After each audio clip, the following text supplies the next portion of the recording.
Welcome back to Ribbon Candy Hooking, Caswell Carpet people. I'm going to make a video to post mostly on the Caswell Carpet project page as we launch into our yearly challenge for 2025, doing blocks from the Caswell Carpet. I'm making a whole bunch of them right now and getting some orders out. But in the meantime, if you remember on one of the coffee times that just passed, I mentioned a book, a children's book that was written, I think, in 1949 about the Caswell Carpet. Well, that book came in the mail, so I was fairly naughty and ordered the dust jacket copy. I mean, if you're going to do it, right? This is like a nice, I'm going to be careful here. All right. Oh, that looks so nice. Look at this. The Blue Cat of Castletown by Catherine Kate Koblenz. I have to reverse this video so you can see that. Isn't that adorable? Right? There weren't tons of copies of it online, I have to say. This was the only one that was like sort of affordable with a dust jacket. I just love a dust jacket, you know. So I thought, let's look at this together. Just checking out the graphics because it's so cute. Now, this book, The Blue Cat, that is referenced in the book of Castletown, is Castleton, Vermont. And that's where Zeruiah Caswell, Guernsey Caswell, made the Caswell Carpet in Castletown. It's one word in real life in Vermont, but in this book. And the blue cat refers to that square.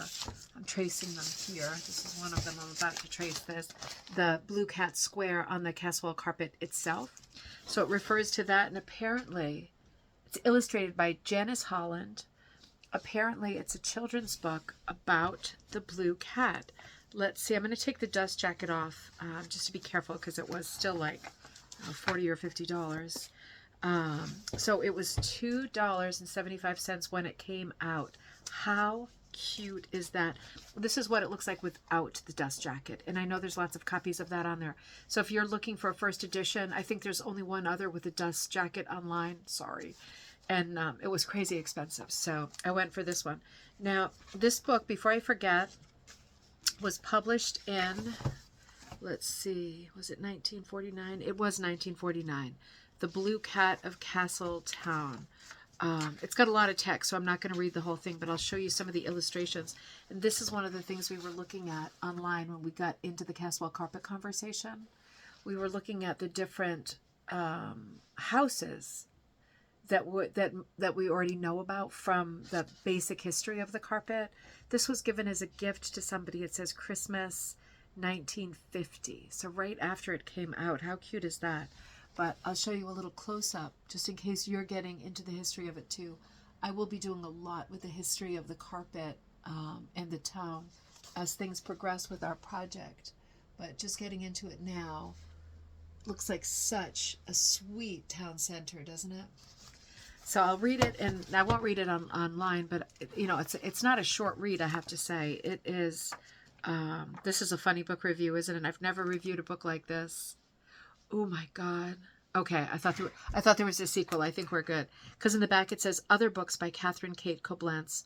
The Blue Cat of Castletown, The Beggar's Penny, The Bells of Leyden Sing, and The Falcon of Eric Red Sequoia.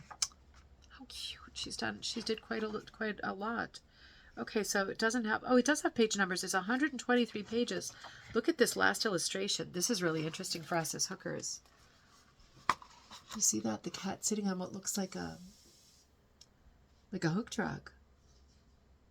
Isn't that curious? It's like a rug, probably like an embroidered chain stitch rug, but it actually does look like a hooked rug. Funny cat. He's very different. The illustration of this cat is very different than the one in the actual Caswell Carpet. But it's just a reference. The author of this book, Catherine Kate Koblenz, right? She obviously was familiar with the Caswell Carpet. It was made in this town. She probably, I'm guessing, was from this town too. And she probably was charmed by the Caswell Carpet and that particular block and came up with a story as a result. But the illustrations in here are super, super cute. And there's lots of them as well. Let me see if I can find another cute one. I'm so curious to read it. I'm going to put it on my bedside table for tonight. You know, it has almost like a Japanese woodcut quality to it, just a little bit. The illustrations, anyway. doesn't look like, the illustrations don't look like vegetation I would expect to find in Vermont. It's like very marshy and a little bit exotic. There's illustrations on almost every page. Very sweet. The River Song. Ooh. Ebenezer Southmaid, the pewterer. I think his house is in the end papers that we're seeing on the front and back of the book. Very cute. Lots of illustrations. Getting a feel for what this story is based on the illustrations. Looking at this thing, I'll show it to you. The mark was a ship under full sail. Oh, this was on a teapot. This is the mark on a teapot illustrated there. I wonder how that fits into the story. Just seems like such a sweet, old-fashioned story. Anyway, I'm going to get, ooh, someone was on a spinning wheel in that illustration. I bet it's Zorua, right? Don't you think it must be Zorua weaving, or not weaving, but spinning thread / yarn for the carpet? Oh, I bet it is. I think enter Zorua.